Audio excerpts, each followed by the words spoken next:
बहु पूर्व 22 वर्ष धरी आमर बापा जे कम आरंभ करते आम जस्ट 4-5 वर्ष करूँ आम माँ को वार्षिक उत्सव गाँव आम माँ को 12 मास 13 पर्व यही वार्षिक उत्सव हूँ सब बड़ पर्व समय माँ को चली सका कह जात्रा कलु 100 स्त्री लोक कह नहीं विरूपा नदी आसिले आम माँ को नृत्य को गो पूजा सूर्य पूजा पर आमर चंडी यज्ञ है चंडी यज्ञ एना सरीगला आम सांस्कृतिक कार्यक्रम होती खाना पीना अच्छी खाया ये तो चली 12 मास 13 पर्व चलती ये हजार हजार भक्त समागम होती सारा ओडिशा लोक आसती या मंदिर पीठ हो भद्रक बालेश्वर भुवनेश्वर लक्ष्मीपुर भद्रक भक्त आस कौन मानसिक पूर्ण जी आम से ही जानव आम से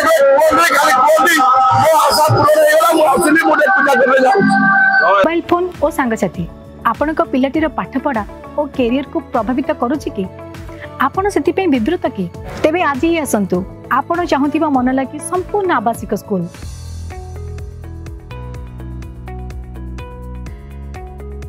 TSC गुरुकुल गोठपाटण भुवनेश्वर।